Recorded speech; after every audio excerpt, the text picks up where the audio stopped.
Start करते हैं friction से, है ना। तो ये पहला लेक्चर है फ्रिक्शन, हेडिंग डाला फ्रिक्शन। ठीक है बात, बताओ फ्रिक्शन थोड़ा सा मेरे को आइडिया दो, फ्रिक्शन क्या होता है।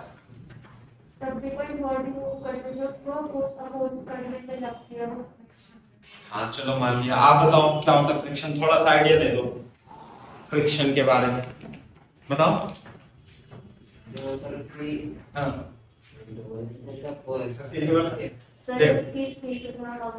हाँ हाँ चलो मान लिया, तो ये थोड़ा सा आइडिया तो है ही आपको, है ना। जैसे मान लिया, ये मान लिया रफ सरफेस है, थोड़ी थोड़ी रफ रफ तो सरफेस तभी होती है, चिकनी तो कुछ भी नहीं होती।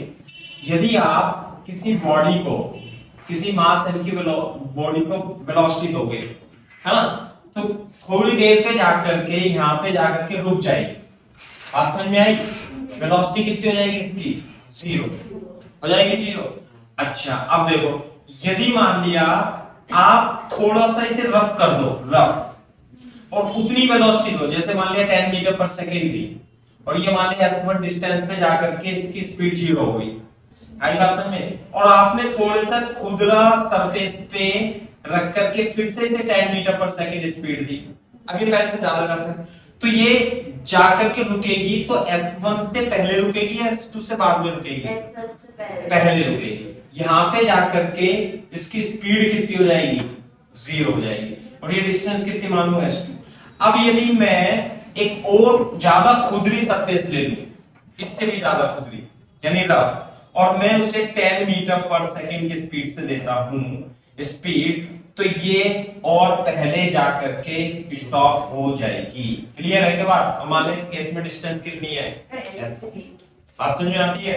तो S1 S2 S3 में S1 बड़ा होगा, S2 बड़ा होगा, और S3 सबसे छोटा। और रफ कर दोगे तो और हो जाएगी, स्मूथ कर दोगे तो और बढ़ जाएगी। क्लियर है के बाद? तो रीजन क्या है इसका? रीजन है इसका रफनेस। रफनेस का मतलब है जो कंसीडर करते हैं फ्रिक्शन। आगे बात समझ में? तो ये फ्रिक्शन की वजह से ही इसकी डिस्टेंस कम या ज्यादा हो सकती है। ज्यादा रफ होगा तो ज्यादा फ्रिक्शन होता है ना, ये अपने को ऐसा आइडिया सा होता है, लेकिन फ्रिक्शन एक्चुअली क्या होता है मैं उसे डिस्कस करूंगा। फ्रिक्शन जो है जैसे, तो इसका मतलब ये है कि इसकी जो ये डिस्टेंस है ये डिपेंड कर रही है कि इन दोनों की सरफेस की प्रॉपर्टी पे डिपेंड कर रही है। सरफेस है ना, सरफेस स्मूथ है तो ज्यादा दूरी, रफ है तो कम दूरी। आगे बात, और सरफेस किस पर डिपेंड करती है? मॉलिक्यूल्स से। सरफेस के मॉलिक्यूल की शेप कैसे है ना, मॉलिक्यूल्स किस तरीके से लेयर में बिछे हुए। क्लियर है क्या बात? ये तो आपने एक्सप्लेन देखा भी होगा, जैसे टाइल्स होती हैं तो टाइल्स तो स्मूथ होती हैं, स्मूथ सरफेस है तो उस पे फिसल करके ज्यादा दूर तक जा सकते हो। अब ये वाले फर्श है, ये तो कंपैरेटिवली रफ है, और मान लीजिए खड़ंजा ही आ जाए तो जैसे सड़क होती है वो और भी रफ हो जाएगी, तो और भी ज्यादा, पहाड़ी आ जाए तो और रफ हो जाए। तो इसका मतलब ये जो फिनोमेना है डिपेंड कर रही है नेचर ऑफ द सरफेस, है ना। तो नेचर ऑफ द सरफेस किस पे डिपेंड करती है? मॉलिक्यूल्स जो है यहाँ पर, इसके मॉलिक्यूल्स। क्लियर बात? मॉलिक्यूल्स में भी क्या होता है वो मैं बताता हूँ आपको। अच्छा, जरूरी नहीं है कि सड़क ही रफ हो तो ही डिस्टेंस कम होगी। अगर जो मान लिया चिकना तो फ्लोर है, फ्लोर क्या है? चिकना, लेकिन आपने एक रफ ब्लॉक इसमें ऐसे टेढ़ा मेढ़ा ब्लॉक आपने रख रखा, तो जब आप इसे दोगे स्पीड तो थोड़ी दूर जाकर के रुकेगा ये तो। और अगर जो मान लिया चिकना ब्लॉक है, स्मूथ ब्लॉक है, तो बहुत दूर जाके रुकेगा। नहीं आई बात? तो this is due to the friction. Friction मतलब इस पे एक रिटार्डिंग फोर्स लगने लगेगा। आई बात समझ में? जो वो फोर्स होता है वो फ्रिक्शन फोर्स होता है, और ये फोर्स जो होता है इलेक्ट्रोमैग्नेटिक फोर्स होता है। कैसा फोर्स होता है? इलेक्ट्रोमैग्नेटिक फोर्स होता है फ्रिक्शन फोर्स। इलेक्ट्रोमैग्नेटिक फोर्स कैसे होता है मैं उसे एक्सप्लेन करूंगा, पहले कंप्लीट कर दो। क्लियर है क्या बात? नहीं अभी डेफिनेशन में लिखवाऊंगा, पहले करो।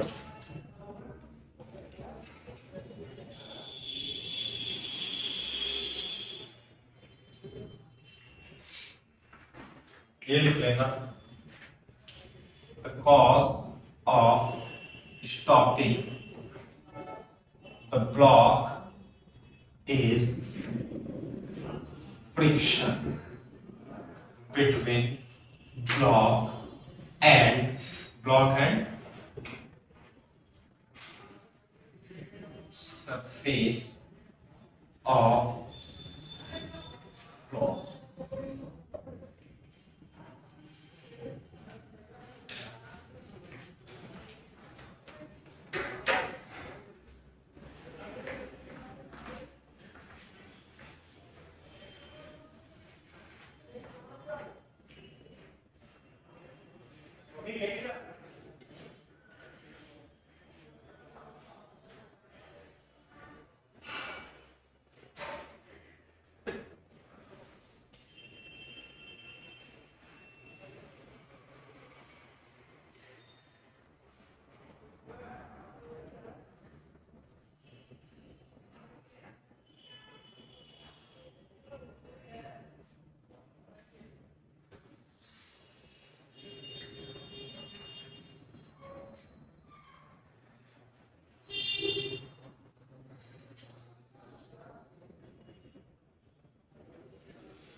हाँ भाई, क्लियर है क्या बात? तो लिख लिया इसने, the cause of stopping the block is friction between the block and the floor of the surface.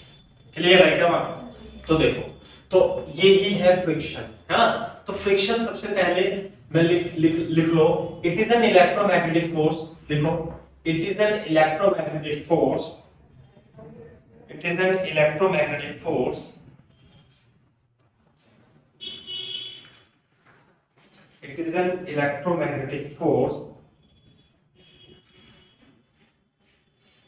which rise due to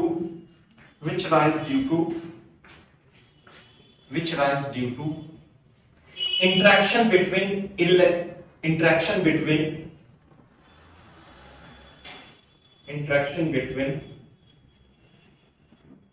interlocking of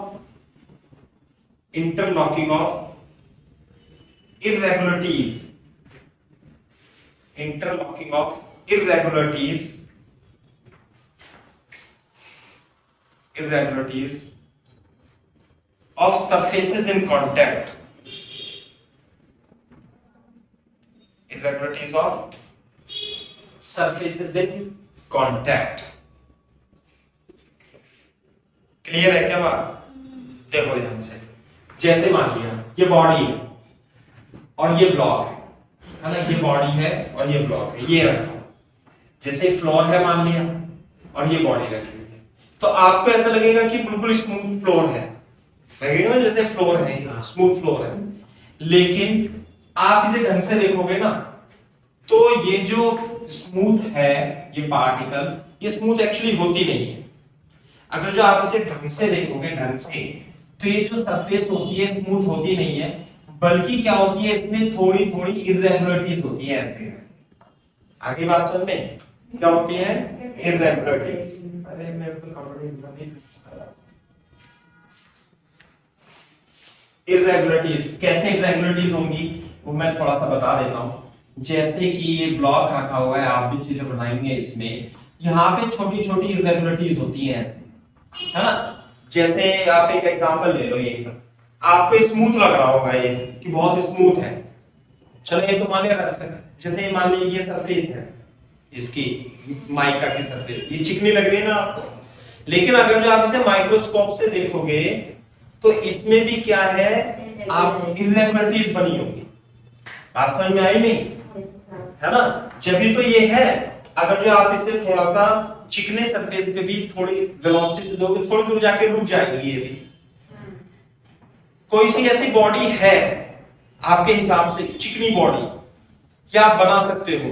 rolling के बारे में बात नहीं कर रहा मैं, रोलिंग वाली मोशन नहीं, ऐसे ब्लॉक वाली मोशन, कि आप उसे किसी चिकनी सरफेस पे फेंको और वो रुके ही ना और चलती जाए। है आपकी नजरों में ऐसा कोई? आप बना सकते हो? ऐसा हो ही नहीं सकता। कम तो कर सकते हो आप फ्रिक्शन को, लेकिन आप उसे खत्म नहीं कर सकते, क्योंकि ये नेचुरल फिनोमिना है, नेचर ने बनाई है ऐसी। अगर जो आप इसे आप माइक्रोस्कोप से देखोगे, माइक्रोस्कोप लगा के ऐसे देखोगे, ढंग से देखोगे ना माइक्रोस्कोप से, तो माइक्रोस्कोप तो बिल्कुल मॉलिक्यूल्स व्यू भी दिखाई देगा। अगर जो आप इसका माइक्रोस्कोपिक व्यू देखोगे, माइक्रोस्कोपिक व्यू, क्लियर है क्या बात? तो आपको ये दिखाई देगा, देखो इस तरीके से इंटरलॉकिंग होती है ये जैसे ये है ना, ये इतना पार्ट, और नीचे वाली पार्ट भी ऐसे करके इसके अंदर धसा होता है। This is the enlarge view, ऐसे करके। और ये क्या हो जाएगा, ब्लॉक, ऐसे करके ये ब्लॉक रखा हुआ है, और ये क्या है, सरफेस। बोलो, ये तो क्या है, सरफेस। और ब्लॉक में ये जो ब्लॉक्स होते हैं ऐसे करके, ये इरेगुलरिटीज है। ये क्या है, इरेगुलरिटीज। तो जो फ्रिक्शन होता है वो होता है इरेगुलरिटीज। मान लीजिए आपका बड़ा ब्लॉक है ये रहा, ठीक है, ये ब्लॉक था ना ये, तो मैंने इसे क्या बना दिया, बड़ा बना दिया। अब देखो, जब आप इस पे फोर्स लगाओगे, ऐसे फोर्स लगाओगे, है ना, तो फोर्स लगाओगे ऐसे, तो ऐसे फंसी रहती है ये यूं करके, ऐसे। ये बात समझ। तो जब आप लगाओगे तो जोर लगाना पड़ेगा आपको। जब आप इस पे आप फोर्स लगाते हो, किसी बक्से को यदि आप जमीन पे खिसकाओगे, तो ऐसे होना है, हल्का सा लगा दिया और खत्म। क्यों? क्योंकि बक्से की ये जो है, ये एक दूसरे में जो इरेगुलरिटीज है, एक दूसरे में इंटरलॉक रहती है ऐसे। तो पहले आपको क्या, इसे तोड़ना पड़ेगा। जैसे जब आप इसे करोगे तो ये इससे जाके मिल जाएगी, ये इससे जाके मिल जाएगी। तो जब एक दूसरे के पास, जैसे मान लीजिए यूं आ गई, अब जब तक आप इसे तोड़ोगे नहीं तब तक ये आगे नहीं चलेगी। बात समझ में आई नहीं? ये इसे रोक लेता है, ये वाली सरफेस इसे रोक लेती है। उस रोकने में कौन सा फोर्स आता है, इलेक्ट्रोमैग्नेटिक फोर्स। कैसे आता है इलेक्ट्रोमैग्नेटिक फोर्स? यहाँ के जो मॉलिक्यूल्स हैं, ये जो मॉलिक्यूल्स हैं, जब एक दूसरे से ये एक दूसरे के पास में आ जाएंगे, ये मैंने दिखाया है, तो एक दूसरे को बिल्कुल टच में होते हैं, तो बिल्कुल बनाता तो समझते कैसे, है ना। तो ये इस पे फोर्स लगाता है ऐसे करके, ये इधर लगाता है, तो ये इधर लगाता है, तो ये इधर लगाता है ऐसे। तो जब आप इस पे फोर्स लगाओगे तो इस पे ये इधर फोर्स लगा देगा। मान लिया आप इसे ऐसे कर लो, ये इधर, ये वाला फोर्स इधर लगेगा, इस पे इधर लगेगा, इस पे इधर लगेगा, इस पे इधर, इस वाले पे इधर, इस पे इधर, इस पे इधर, ऐसे लगेगा ना फोर्स। समझ में आएगा? तो ये फोर्स इकट्ठा होकर के क्या हो जाता है, ये फ्रिक्शन फोर्स बन जाता है। समझ में आएगा? तो यदि आप इस पे इधर लगाओगे ऐसे, तो इस पे फ्रिक्शन फोर्स इस प्रकार से लगने लगता है। जब तक ये फोर्स इस फ्रिक्शन फोर्स से ज्यादा नहीं होने का, तो ये चलने की नहीं। समझ में आती है बात? चलने की नहीं है ये, जब तक ये वाला फोर्स, जैसे आप बड़ा बक्सा है, ये धक्का लगा रहे हो, तो आपको खूब जोर से धक्का लगाना पड़ेगा, एक लिमिटिंग। कब तक नहीं चलेंगी? जब तक ये इरेगुलरिटीज इन्हें ब्रेक नहीं कर जाएंगी। जब आप इसे चला दोगे एक बार तो चलने लगता है फिर। आई बात समझ में? तो ये किस प्रकार से इलेक्ट्रोमैग्नेटिक फोर्स है, और ये फोर्स कैसे बनता है पता है आपको? ये फोर्स बनता है, ये जो मॉलिक्यूल्स होते हैं, सरफेस किससे मिलकर के बनी है? मॉलिक्यूल। मॉलिक्यूल किससे मिलकर बने हैं? एटम से। एटम्स के अंदर क्या होता है? Electron, proton, neutron. तो जब इलेक्ट्रॉन इलेक्ट्रॉन एक दूसरे के पास आ जाते हैं, इस मॉलिक्यूल के इलेक्ट्रॉन इसके मॉलिक्यूल के इलेक्ट्रॉन, वो एक दूसरे को रिपल करते हैं। जैसे मान ले ये मैं फोर्स लगा रहा हूं ना, ये जो फोर्स लगा रहा हूं, तो इसमें ये जो नॉर्मल मैं तो ऐसे लगा रहा हूं, तो फोर्स मैं नहीं लगा रहा हूं, फोर्स क्या लगा रहे हैं? इसके मॉलिक्यूल इसके मॉलिक्यूल पे लगा रहे हैं। मॉलिक्यूल में भी कौन लगा रहा है? एटम। एटम में भी कौन लगा रहा है? चार्ज। चार्ज यदि एक दूसरे के बिल्कुल पास आ जाए तो फोर्स क्या हो जाता है? बहुत ज्यादा। तो इसलिए नॉर्मल रिएक्शन किस प्रकार का फोर्स है? Electromagnetic force. मैंने आपको बताया था टाइप्स ऑफ फोर्स, तो एक फ्रिक्शन फोर्स भी दिखाया था। तो फ्रिक्शन फोर्स, नेचर में कितने टाइप के फोर्स होते हैं? 4 टाइप के फोर्स होते हैं। कौन से? ग्रेविटेशनल, इलेक्ट्रोमैग्नेटिक, वीक और स्ट्रॉन्ग। तो ग्रेविटेशनल ही है, लेकिन इलेक्ट्रोमैग्नेटिक में नॉर्मल रिएक्शन, टेंशन, और ये क्या रहेगा ना?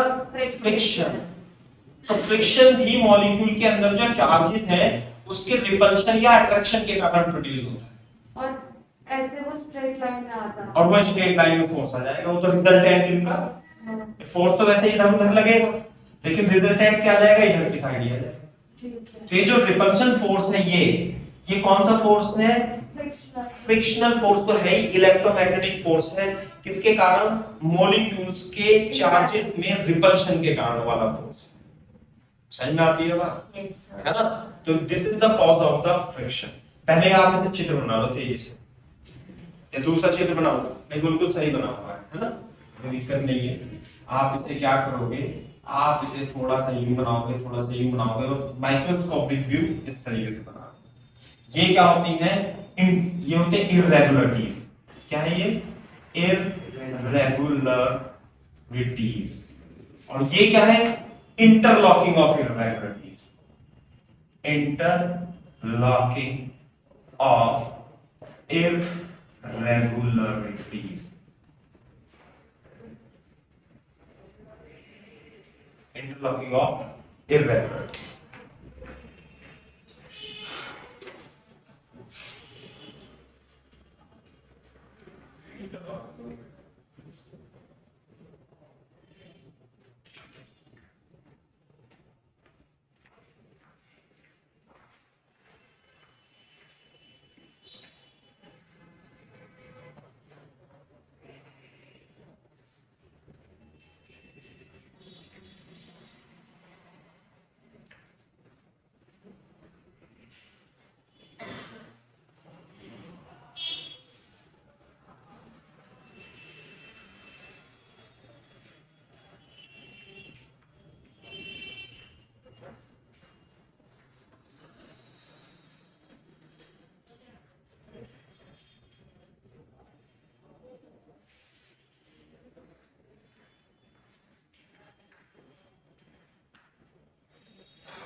This is cause of friction. Friction का cause है ना?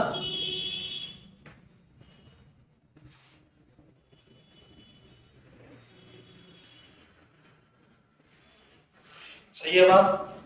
तो अब लिख लो, ये what is the cause of friction? Interlocking of irregularities, है ना? जितनी ज्यादा इरेगुलरिटीज इंटरलॉक्ड होंगी उतनी ज्यादा फ्रिक्शन भी, है ना? दूसरी बात अब लिख लो, इंपॉर्टेंट पॉइंट ये लिखो, देखो friction depends upon, friction depends upon, first point, पहला पॉइंट देखो, पहला पॉइंट है हमारा nature of surface, nature of surfaces in contact, nature of surfaces in contact, clear है क्या बात? इसका आगे का लिखना है? हाँ, नहीं, friction depends upon, first point, nature of surfaces in contact. लिखो। हाँ, लिखो लिखो लिखो।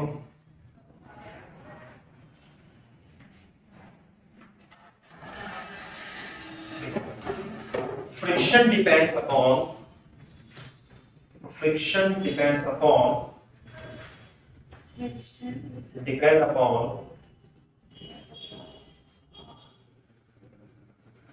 nature of surfaces in contact, nature of surfaces in contact,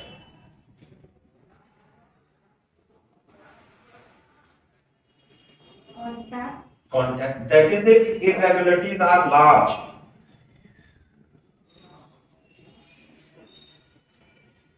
if irregularities are large,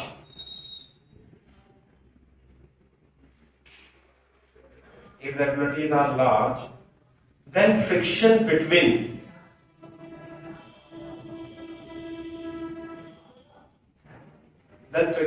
surfaces will be more, friction between surfaces will be more, and if irregularities are less in number, irregularities are less in number,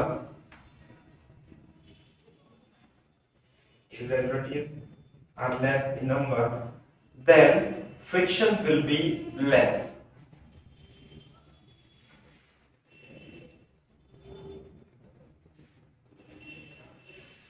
Friction will be less. Irregularities जितनी ज्यादा होंगी, है ना?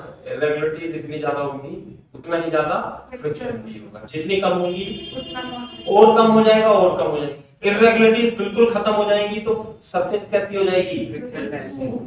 Clear है ना? Next line से लिख लो, if a surface is called as, लिखो, a surface is called smooth, a surface is called smooth, a surface is called smooth if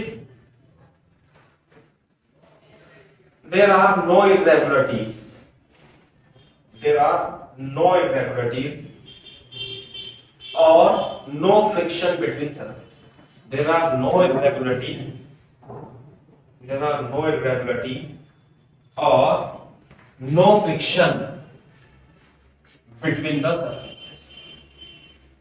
clear है क्या बात? नो फ्रिक्शन या no? No no no friction, no friction between the surfaces, surfaces, ठीक है? तो एक तो पहला पॉइंट ये होगा। दूसरा पॉइंट आएगा नॉर्मल रिएक्शन। नॉर्मल रिएक्शन पर भी डिपेंड करती है फ्रिक्शन फोर्स। नॉर्मल रिएक्शन कैसे?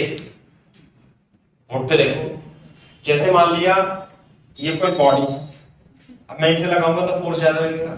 अगर जो मैं इधर इस पे यूं दबा दूं, यूं करके, और फिर तुम दबा इसे चला के दिखाओ, जैसे आप बक्से को दबा रहे हो और बक्से पे 20 आदमी और बैठ गए, तो तुम हिला पाओगे क्या बक्से?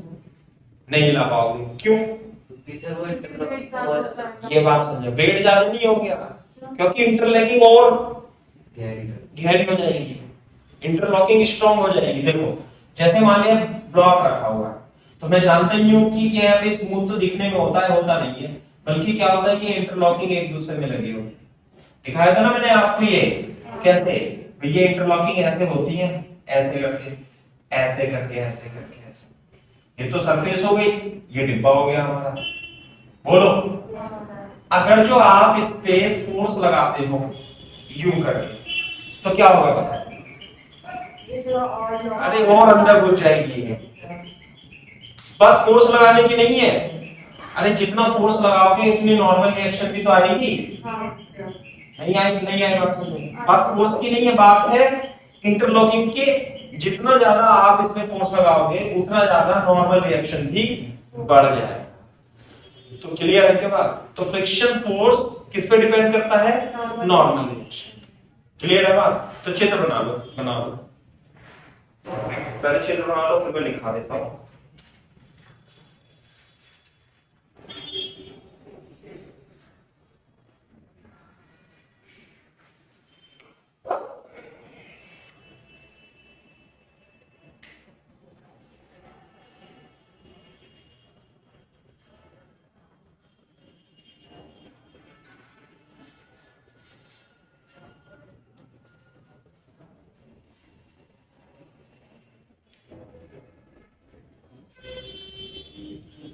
देखो as the normal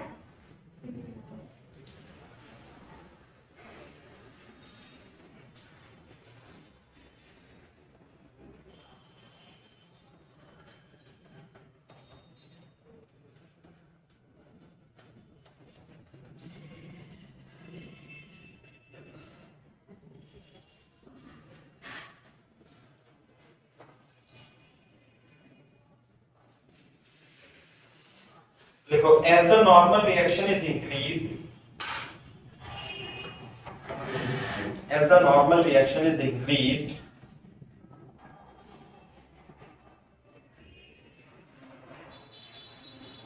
comma, interlocking of irregularities is also increased.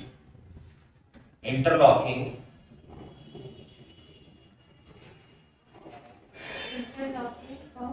of irregularities is also increased. Interlocking of irregularities is also increased.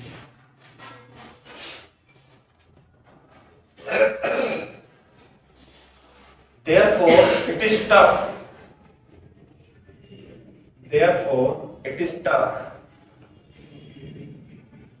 Therefore, it is tough to drag a heavy box.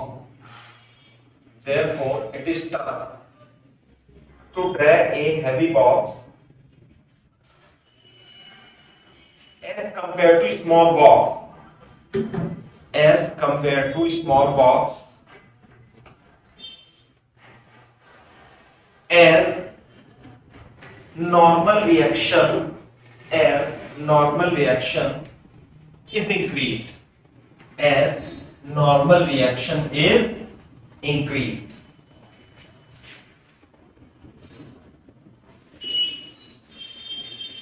तो फ्रिक्शन किस किस बातों पे निर्भर करता है? किस पे डिपेंड करता है? पहला तो नेचर ऑफ सरफेस पे, दूसरा नॉर्मल, बस और किसी चीज पे डिपेंड नहीं करता। बात समझ आ रही है शिखर? लेकिन बच्चों कंफ्यूजन रहती है, तो हम इंपॉर्टेंट नोट डाल के लिखें। नोट देखो, लिखो, नोट डाल के लिखो। The friction does not depend upon, the friction does not depend upon, the friction does not depend upon, friction does not depend upon area in contact, does not depend upon area in contact. Clear है क्या बात? है ना? Board पे देखो, आपको ऐसा लगेगा कि एक ही ब्लॉक ऐसा है, मान लीजिए 10 kg का ब्लॉक आपने ऐसा रखा सरफेस में, और दूसरे केस में आपने इसे पट्ट करके रख दिया, पट्ट मतलब फ्लैट करके रख दिया, ऐसे करके। अब आप सोचोगे ऐसा कि मेरे को इसे हिलाना है और मैं इसे हिलाना है, F1 इसे हिलाने के लिए ये F1 है केस 1 में, ये F2 है। किस केस में ज्यादा फोर्स लगाना पड़ता है? पहले वाला।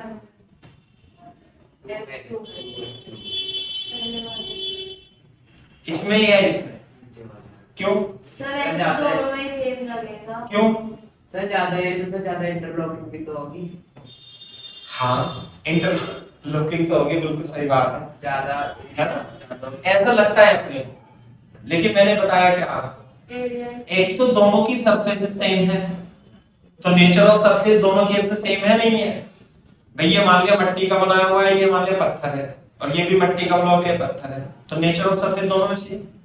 दूसरा केस है नॉर्मल रिएक्शन। अगर जो इसमें नॉर्मल रिएक्शन देखोगे तो tan g इधर और नॉर्मल n1 भी इसमें tan g लगेगी, और इसमें कितनी लगेगी tan g, और इस केस में नॉर्मल n2 भी कितनी लगेगी tan g। तो दोनों केस में नॉर्मल और surfaces and nature of surfaces same है नहीं है, तो दोनों में फ्रिक्शन फोर्स सेम लगे। एरिया ऑफ कांटेक्ट पे डिपेंड नहीं करता, ये अपने को फीलिंग आती है कि इसमें इंटरलॉकिंग ज्यादा हो जाएगी क्योंकि इसका सरफेस ज्यादा एरिया है, और इसमें सरफेस एरिया इन कांटेक्ट कम है, तो इसमें इंटरलॉकिंग कम हो जाएगी। अपने को लगता है कि बड़ा है तो ज्यादा, लेकिन ऐसा मैथमेटिकली ऐसा नहीं। आप समझ में आई? दोनों केस में फ्रिक्शन, इसमें यदि फ्रिक्शन Fr1 है और इसमें यदि इस केस में Fr2 है, तो फ्रिक्शन Fr1 और Fr2 जो होंगे दोनों बराबर होंगे, इसलिए F1 और F2 and F2 are same to move the blocks। Clear है क्या बात? सही है बात? कॉपी कर लो तेजी से।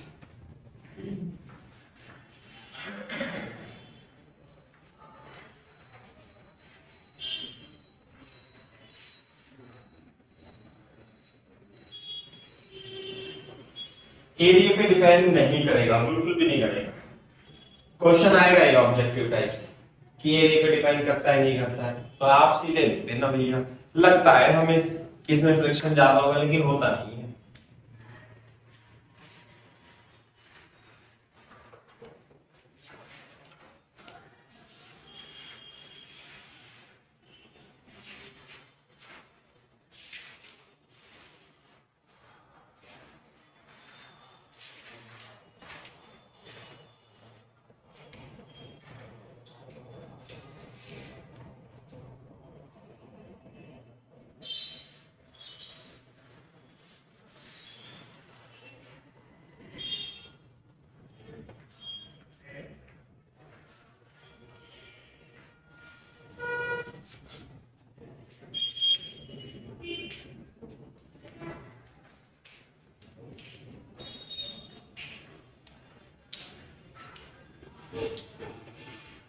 सही है क्या बात?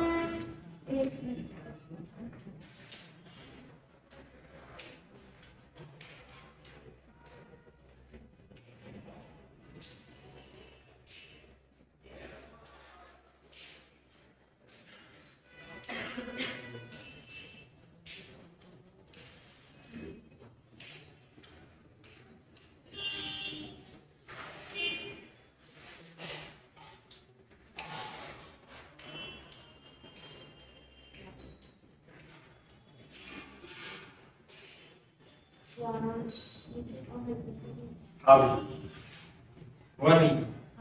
सही है बात? ये है, ठीक है। तो ये कॉज ऑफ फ्रिक्शन है, मैंने बता दिया फ्रिक्शन क्या होता है। Friction, what is friction? कोई पूछे आपसे क्या है फ्रिक्शन, आप कहोगे friction is an electromagnetic force. What is friction? Electromagnetic force which rise due to the interaction of irregularities, interaction of the irregularities between the surfaces in contact, which rise due to the force, repulsive force between the charges of the atoms। Atoms के charges, atom के charges में जो repulsive force लगता है ना, उसकी वजह से फ्रिक्शन प्रोड्यूस होता है। आप समझ में? ये क्लियर है बात? तो अब हम हेडिंग डालेंगे टाइप्स ऑफ फ्रिक्शन। फ्रिक्शन भी कई प्रकार का होता है, अभी मैंने आपको आधा अधूरा बताया है ना, अब धीरे धीरे पूरा बताएंगे, है ना। लिखो, पहले लिखो, अब हेडिंग डालो टाइप्स ऑफ फ्रिक्शन। कितने टाइप का फ्रिक्शन होता है? 3 टाइप का फ्रिक्शन होता है ना। There are 3 types of friction. कौन कौन सा होता है मैं बता देता हूं। एक तो स्टैटिक फ्रिक्शन होता है, एक लिमिटिंग फ्रिक्शन होता है, एक काइनेटिक फ्रिक्शन होता है। कौन कौन सा? स्टैटिक, लिमिटिंग और काइनेटिक। तो पहला मैं हेडिंग डालता हूं static friction. Static friction static friction क्या होता है ना? डालो फटाफट तेजी से heading, what is static friction?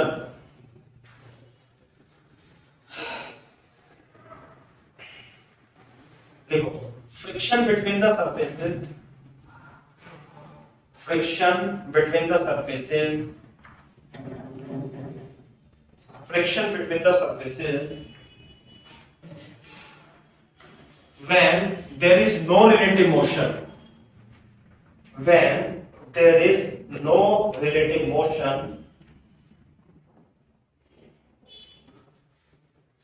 when there is no relative motion between the surfaces in contact, between the surfaces in contact, between the surfaces in contact. आगे point लिख लो, it is self adjustable, and it is self adjustable, and it is self adjustable. Clear है क्या बात? है ना? Board पे देखो कैसे सेल्फ एडजस्टेबल है। फॉर एग्जांपल ऐसे लिख लेना, बोर्ड पे देखो, जैसे मान लें ये 5 kg का ब्लॉक है, ऐसे करके कितने kg का ब्लॉक है? 5 kg का ब्लॉक, और आपने इसमें लगा दिया, मान लिया 2 न्यूटन फोर्स लगा दिया, मतलब 1 न्यूटन फोर्स लगा दिया, फोर्स लगा रहे 1 न्यूटन, और इट इज एट रेस्ट, कहते हैं रेस्ट पे है, चल नहीं रहा। आपने ब्लॉक को धक्का दे रहे हो आप, लेकिन ये चल नहीं रहा, नहीं चल रहा, इसका एफबीडी बना सकते हो आप, कितने फोर्स लगेंगे इस पे? हाँ, कौन कौन सा? एक तो 5G, एक नॉर्मल लगेगा, और एक फोर्स लगी रही है, एक फ्रिक्शन लगेगा। फ्रिक्शन किधर लगेगा? अपोजिट डायरेक्शन, इधर लगेगा, और कितना लगेगा? 1 न्यूटन। नहीं है बात समझ? अच्छा ध्यान से देखो, अभी अब आपने इससे फ्रिक्शन को बढ़ा दिया, फोर्स को बढ़ा दिया 2 न्यूटन, और ये still at rest, still at rest, तब इसका एफबीडी बना सकते हो। इसमें 5G लगेगा, नॉर्मल लगेगा, अब ऊपर वाली सरफेस पे फ्रिक्शन लगेगा, यहां भी ऊपर वाली सर, ये फ्रिक्शन लगाएगा कौन? अरे ग्राउंड, इसके मॉलिक्यूल, ग्राउंड में भी कौन लगाएगा? मॉलिक्यूल में भी कौन लगाएगा? चार्जेस। फोर्स कहां से बेसिकली प्रोड्यूस हो रहा है? जैसे ये यू लगा रहा हूं सर, मतलब अगर जो ये रेस्ट पे पहुंचे जो चार्जेस है वो अपोजिट चार्जेस है, अपोजिट चार्जेस रिपल्सिव फोर्स लगा। अब उसके अंदर हमें नहीं जाना कि चार्जेस प्रोटॉन है, इलेक्ट्रॉन है, ये है, वो है, बस हमें ये बोल देना है, जैसे यहाँ पे ये है, तो इस उंगली पे कौन फोर्स लगा रहा है? चार्जेस लगा रहे हैं। कौन से चार्जेस? इस वाली सरफेस के जो मॉलिक्यूल है ना, वो ही जो इसके कांटेक्ट में फोर्स तो वही लगाएगा, और मेरे हाथ के जो मॉलिक्यूल्स के एटम्स के जो चार्जेस हैं वो एक दूसरे पर, और सर ये तो रेस्ट पे तो क्या ही फोर्स लगा रहे होंगे? कई, मतलब जब ये रेस्ट पर है तो फोर्स तो कुछ लगा ही नहीं होंगे ना चार्जेस पे, तो लगे होंगे। अब देखना एक मिनट, अब ये रेस्ट पे नहीं है, हाँ, तो क्या इस उंगली पे फोर्स लग रहा है? नहीं। नहीं। अरे इधर लगा तो रेस्ट पे क्या फोर्स लग रहा है? अरे फोर्स लग रहा है, पर मैं उसको अपोज भी कर रहा हूं। अपोज तो कर रहा ना। अब ये रेस्ट पे है, क्या मैं इसमें फोर्स लगाऊंगा? अगर जो मैं आपका ये गला दबा दूं, तो आपका गला रेस्ट पे नहीं है, तो आपको फोर्स नहीं लगेगा? लगेगा लगेगा। तो रेस्ट का मतलब नेट फोर्स 0 है। अरे बोलो, नेट फोर्स क्या है? 0। फोर्स तो लग रहा है, जैसे इसमें है, देखो 2 न्यूटन का इधर लग गया, तो फ्रिक्शन क्या है? 2 न्यूटन इधर ले, तो नेट फोर्स हॉरिजॉन्टल डायरेक्शन में क्या हो जाएगा? 0 हो जाएगा। सही है बात? ये फोर्स कहां से आएगा? सरफेस के मॉलिक्यूल के चार्ज लगाएंगे, है ना? इतना ही हमें इसमें समझना है। अब मैं मान लिया 5 kg पे लगा दूं 3 न्यूटन का फोर्स, तो फिर से मैं कह सकता हूं कि 3 न्यूटन का फ्रिक्शन लगता है, and it is still at rest. अभी रेस्ट पे ही है। तो जब बॉडी रेस्ट पे हो और फ्रिक्शन लग रहा हो उस पे, तो कौन सा फ्रिक्शन होता है? बॉडी रेस्ट पे नहीं, मतलब रेस्ट को मतलब रिलेटिव मोशन ना हो, ये ज्यादा बेटर है बोल। when there is no relative motion between surfaces in contact, तो फोर्स कौन सा लगेगा? स्टैटिक फ्रिक्शन, है ना? तो इसे फ्रिक्शन को आप स्टैटिक लिख लो तो ज्यादा बेटर रहेगा। SN1, FS2, FS3, नहीं है ये बात समझे? अच्छा, अगर जो मान लिया अब यहाँ पे देखो, मान लिया 5 kg की बॉडी रखी हुई है और ये रखी हुई है बस, तो इस पे कितने फोर्स लगेंगे? दो, एक तो mg और एक नॉर्मल। क्या इसमें फ्रिक्शन लगेगा? नहीं। भाई भूल के भी मत लगा देना।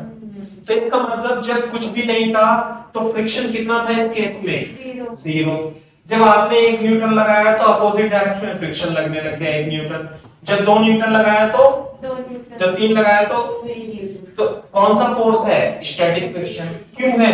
Because there is no relative motion between surfaces in contact. तो ये सेल्फ एडजस्टेबल है या नहीं है? है ना? जैसे बॉक्स है, भारी बॉक्स है, आपने थोड़ा लगाया हल्का सा, तो जमीन ने भी उसको ऊपर से लगा दिया, मतलब अर्थ है ये फोर्स लगाती है। आपने और बढ़ाया, जमीन ने भी और बढ़ा दिया, आपने और बढ़ाया, जमीन ने भी और बढ़ा दिया। तो दिस इज सेल्फ एडजस्टिंग। आई बात समझ में? यदि मैं आपको ये F अप्लाइड के बीच में और फ्रिक्शन के बीच में, ऐसे फ्रिक्शन के बीच में यदि एक ग्राफ खींचूं, तो जब F अप्लाइड 0 था तो फ्रिक्शन कितना? तो कैसे मैंने क्या बताया इसमें आपको, देखो ध्यान से, कि भाई जब आप 1 न्यूटन का फोर्स लगाओगे तो फ्रिक्शन भी कितना लगने लगेगा? 1 न्यूटन। जब 2 न्यूटन लगाओगे तो फ्रिक्शन भी कितना लगेगा? 2 न्यूटन। और जब 3 न्यूटन तो 3 न्यूटन का फोर्स, और यदि आप 4 न्यूटन का लगाओगे तो फ्रिक्शन भी कितना लगेगा? 4 न्यूटन। तो कुछ भी नहीं लगाओगे तो 0 लग जाएगा। तो ये है स्टैटिक फ्रिक्शन।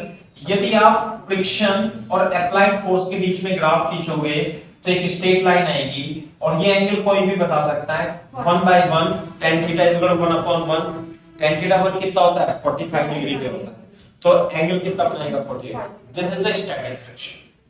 क्लियर है बात? अच्छा, अब मेरे को ये बताओ स्टैटिक फ्रिक्शन का मतलब क्या बताया मैंने? बॉडी रेस्ट पे है, ये नहीं लिखा है मैंने लिखा है when there is no relative motion between the surfaces in contact। अब जैसे ये देखो, ये पेन है, इस पेन पे बता सकते हो फोर्स कितने लग रहे हैं? हाँ, एक तो mg लग रहा है नॉर्मल। अच्छा, अब ये देखो, इसे कंसीडर करो, ये पेन ऐसे एक्सेलरेट हो रहा है। कैसे? यहाँ पे देखो, अब मेरे हाथ को मत देखो, सिर्फ पेन को देखो, हवा में पेन चल रहा है। समझ में आई बात? तो अब जब ये चल रहा है तो इसमें कितने फोर्स लग रहे हैं?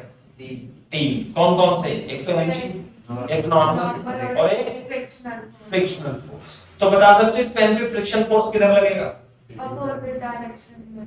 अगर जो इस पे फ्रिक्शन फोर्स इधर लग रहा है तो आगे कैसे जाना है?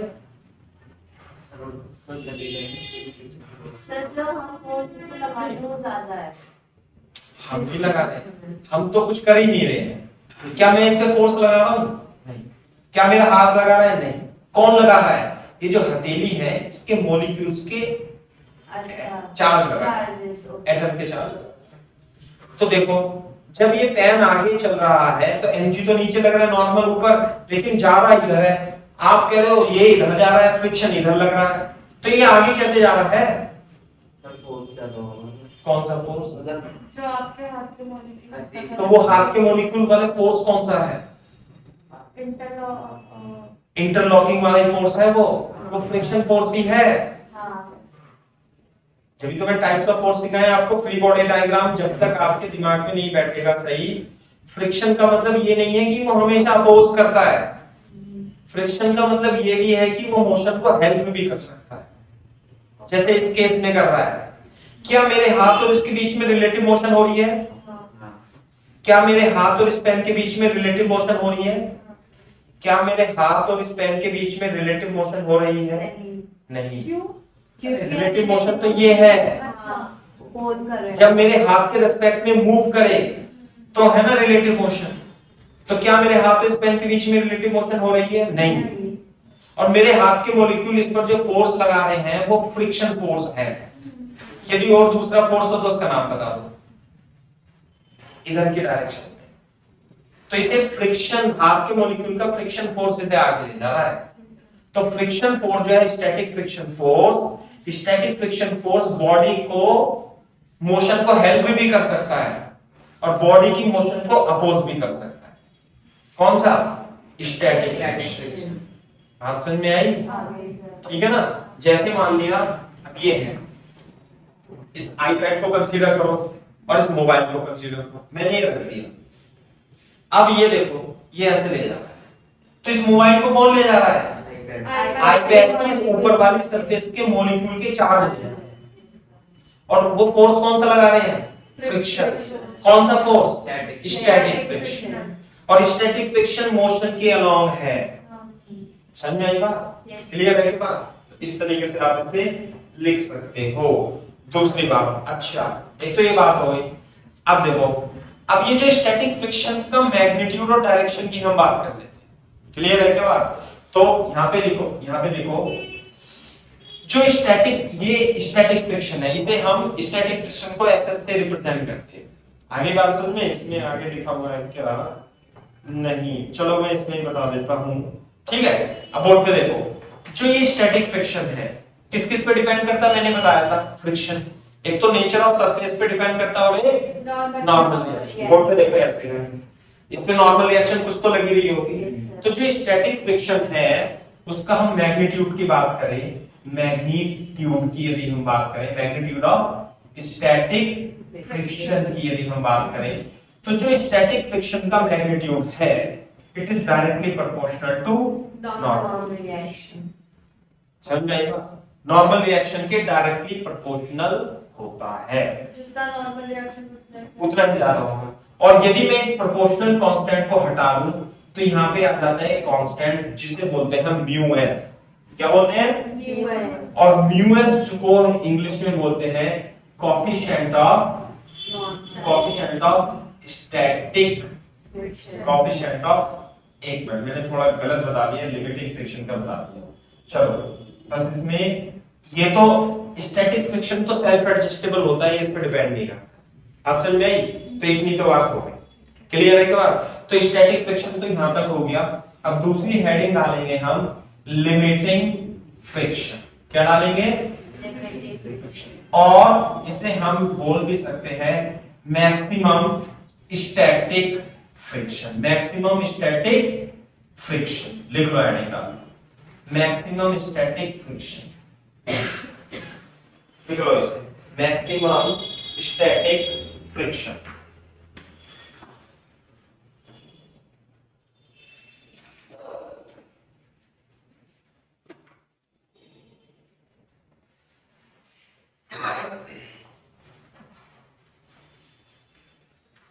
मैक्सिमम स्टैटिक फ्रिक्शन इसे रिप्रेजेंट करते हैं लिमिटिंग फ्रिक्शन से और एफएस मैक्स। किसी किसी किताब में इसे एफएल लिख रखा होता है, किसी किसी किताब में इसे एफएक्स मैक्स लिख रखा होता है। हाँ भाई, बता सकते हो मैक्सिमम स्टैटिक फ्रिक्शन? थोड़ा सा आइडिया दे सकते हो इसके नाम के हिसाब से क्या होगा?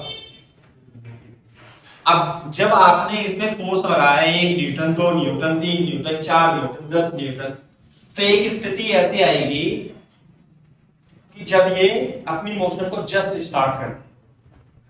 नहीं आई बात समझ? उसके बाद जैसे आपने बॉक्स को धकेल रहे तो वो रुका ही थोड़ी ना रहेगा। जब एक लिमिटिंग मैक्सिमम फ्रिक्शन लगा दोगे आप, इसमें मैक्सिमम फोर्स लगा दोगे और ये चलने लगे जब, तो then that friction is called limiting friction। समझ में आई बात? When just motion is just starting। तो लिख लो, the friction, this is the maximum static friction, this is the maximum static friction, this is the maximum static friction when the relative motion, when the relative motion,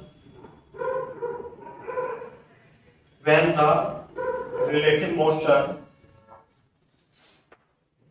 between the surfaces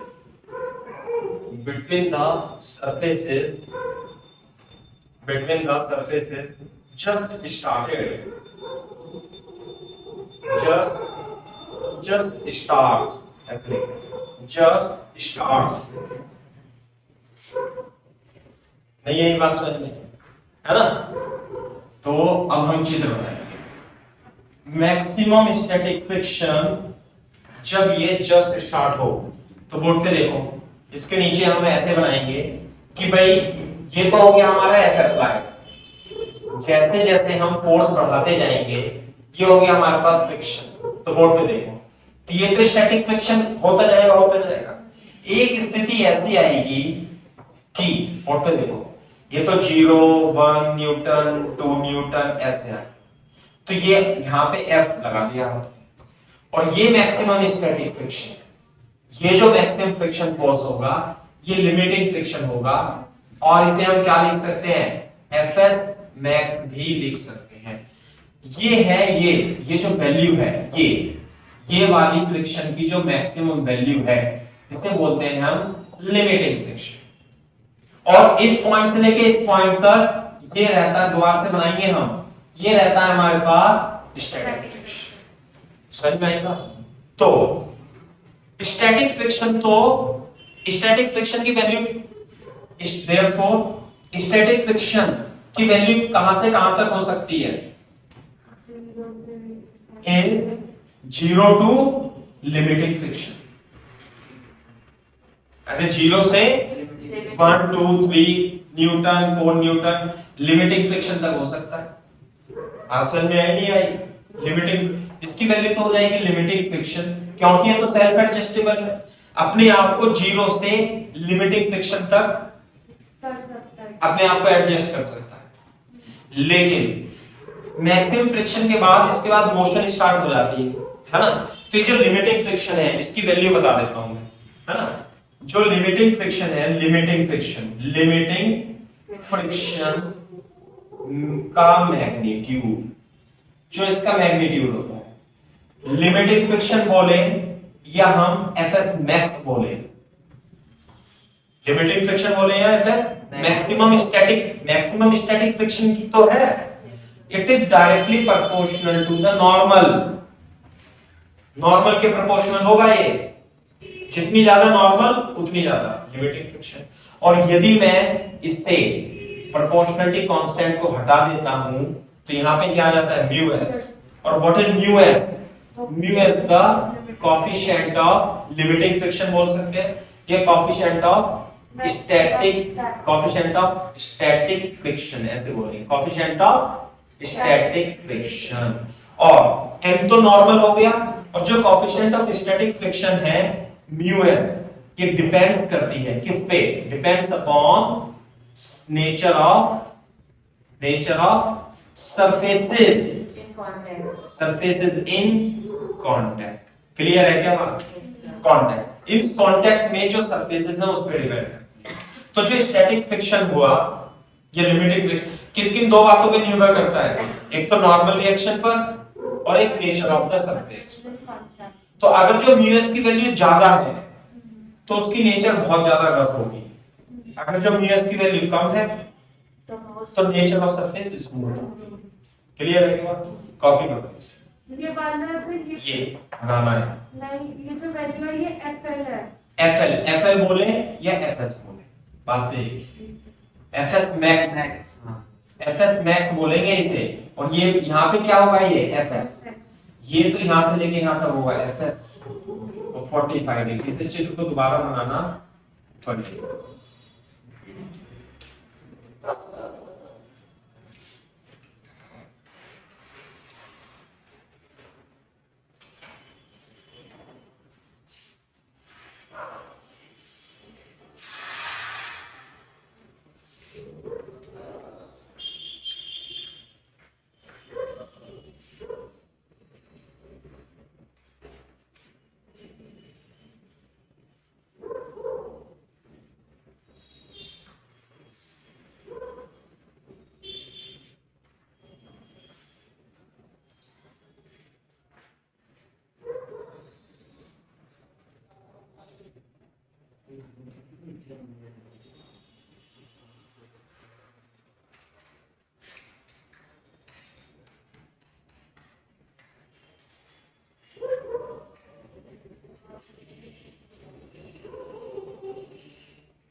सही है भाई? तो ऐसे करके, ठीक है, तो ये हो जाएगा स्टैटिक फ्रिक्शन के बारे में। अच्छा, अब इसमें थोड़ा सा डायरेक्शन और लिख लो स्टैटिक फ्रिक्शन की। ये तो हो गया मैग्नीट्यूड हो गया ना। अब लिख लो डायरेक्शन, कैसे हम इसकी डायरेक्शन फाइंड करें, है ना। डायरेक्शन ऑफ स्टैटिक फ्रिक्शन, कैसे हम डायरेक्शन स्टैटिक फ्रिक्शन की निकालेंगे, क्योंकि तुमने तो यही सुना है कि फ्रिक्शन तो क्या करता है, अपोज ही करता है, लेकिन ऐसा नहीं है, फ्रिक्शन सहायता भी कर सकता है ना। तो लिख लो the direction of the static friction. Sir जैसे आपने दो ही वो लिखा है, हाँ, तो ही लिखा है, तीसरा लिखूंगा अभी काइनेटिक्स के बाद। पहले ये स्टैटिक फ्रिक्शन मैक्सिमम वाला है ना, मैक्सिमम और सेल्फ एडजस्टेबल दोनों, है ना। Direction the direction of static or limiting friction, the direction of static or limiting friction may be such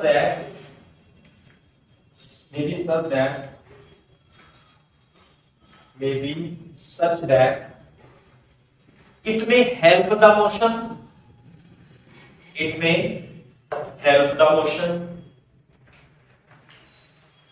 or it may help the motion or oppose the motion, may help the motion or oppose the motion, which depend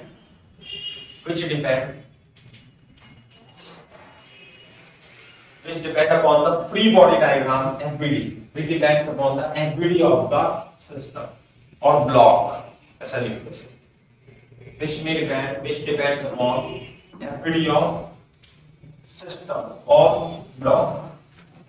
clear है क्या बात? हाँ ये समझ में आई बात भाई? हाँ ठीक है। अच्छा, तीसरा डायरेक्शन तो मैंने इसकी बता दी, वो हम तभी एग्जांपल देंगे जब हम इसे एक्सप्लेन करेंगे स्टैटिक फ्रिक्शन। सही है क्या बात? दूसरा लिखो, थर्ड जो टाइप था वो था आपका काइनेटिक फ्रिक्शन। काइनेटिक फ्रिक्शन क्या होता है? लिखो, काइनेटिक फ्रिक्शन में लिखो the friction force between the surfaces, the friction force between the surfaces, kinetic force between the surfaces when there is relative motion, when there is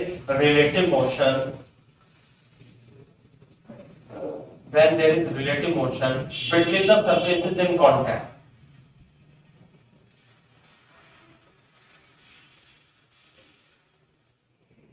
between the surfaces in contact, between the surfaces in contact। Clear है क्या बात? between the surfaces in contact and its direction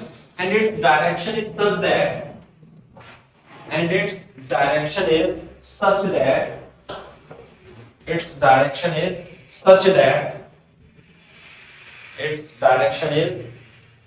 that it oppose the relative motion. It oppose the relative motion.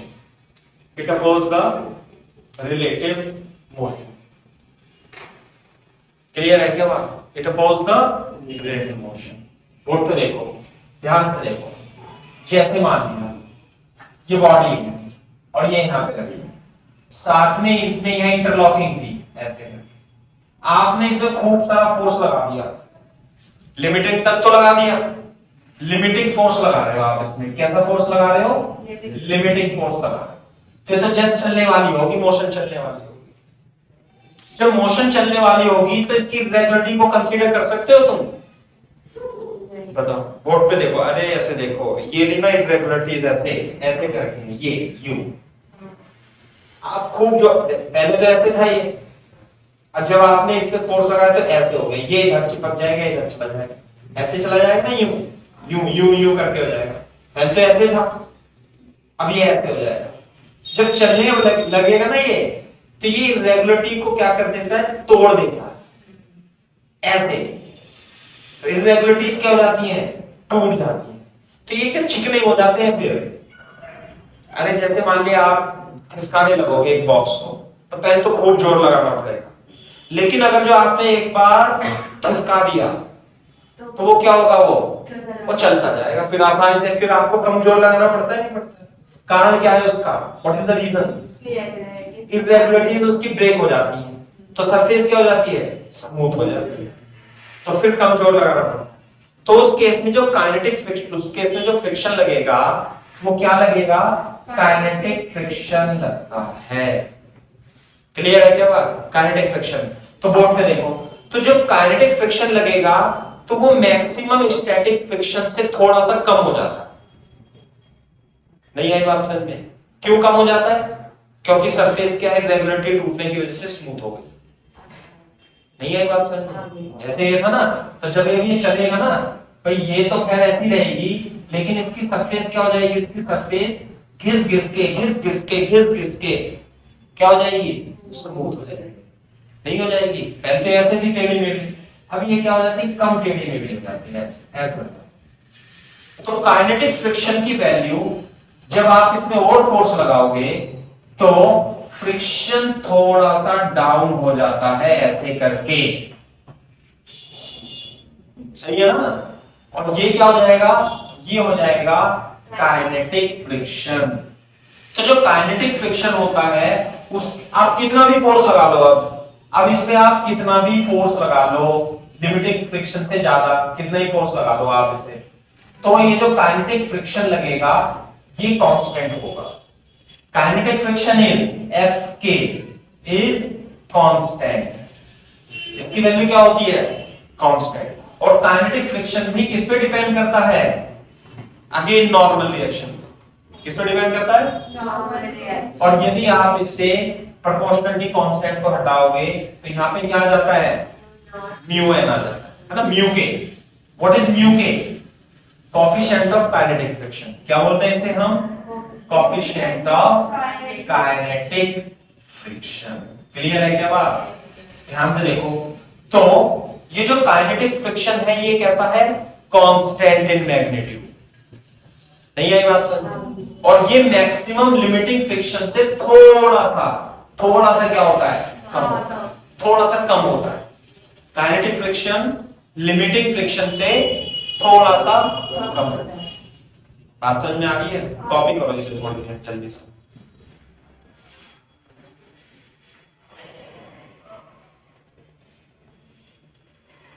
थके तो नहीं, प्रज्ञा वो प्रज्ञा कह रहा हूं, देखो फेस वॉश। हाँ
ग्राफ दोबारा बनाए इसका? नहीं नहीं, इसी में बना लो ना आगे चल के, इसलिए तो बनवाया था।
हाँ भाई,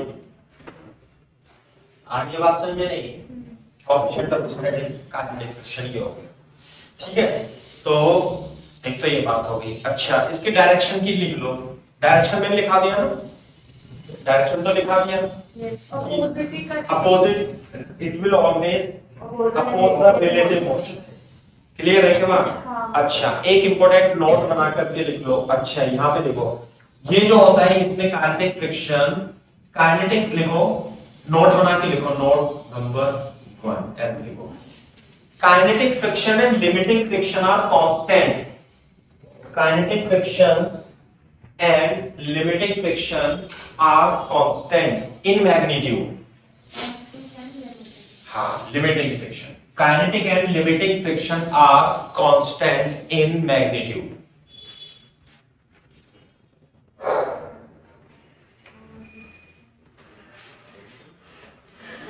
तो कोई फिक्स्ड वैल्यू होती है कि नहीं? हाँ, फिक्स वैल्यू तो है।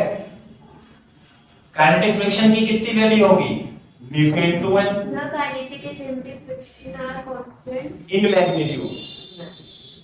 And static friction क्या होगा? and limiting friction क्या होगा? mu s into n। नहीं है बात समझ? mu k into n और mu s into n। Clear है क्या बात? लिख लो, लिखो इसे। Kinetic friction mu k into n होता है, limiting friction mu s into n होता है ना?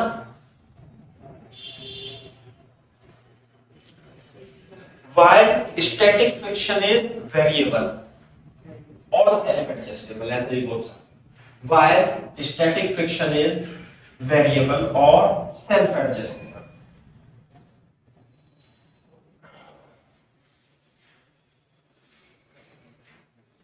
क्लियर है क्या बात?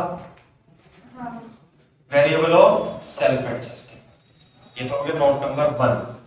दूसरी बात, नोट नंबर 2 लिखेंगे अपन। है ना। आप बोर्ड पे देख करके बताओ कि लिमिटिंग और काइनेटिक फ्रिक्शन में कौन बड़ा होता है?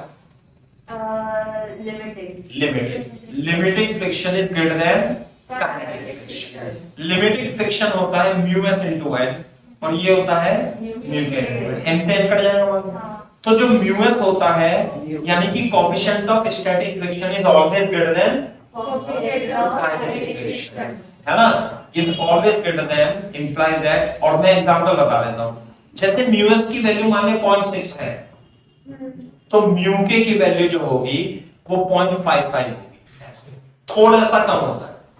बात समझ में आई? जैसे दूसरा एग्जांपल, म्यू एस मान लिया 0.5 है तो जो म्यू के की वैल्यू होगी वो 0.48 हो जाएगी। ज्यादा डिफरेंस नहीं होता लेकिन होता है। म्यू के और म्यू एस में डिफरेंस होता है। म्यू एस क्या होगा? हमेशा ज्यादा होगा। जैसे म्यू एस हो जाएगा 0.4 तो काइनेटिक फ्रिक्शन हो जाएगा 0.35। नहीं आई बात समझ? तो म्यू एस और म्यू के में कौन बड़ा होगा? Mu S. कैसे बड़ा होगा मैंने आपको बता दिया, क्योंकि लिमिटिंग फ्रिक्शन ज्यादा ही होता है इस वजह से बड़ा होगा। कॉपी करो इसे बड़ा।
क्लियर है क्या बात? सही है। अच्छा, नोट नंबर 3 लिखेंगे अपन। नोट नंबर 3, नोट नंबर 3 क्या है? लिखो static and kinetic friction. Static and kinetic friction, static या कोई सा भी हो, है ना, always pair, always form action reaction pair, always form action reaction pair. Clear है क्या बात? हमेशा क्या बनाएंगे? ये एक्शन रिएक्शन पेयर ही बनाएंगे, है ना। हमेशा एक्शन रिएक्शन पेयर ही बनाते हैं। क्लियर है क्या बात? ठीक है भाई, ये है। तो अब क्या करोगे? आज के लिए इतना ही काफी है ना। अपन क्या करेंगे?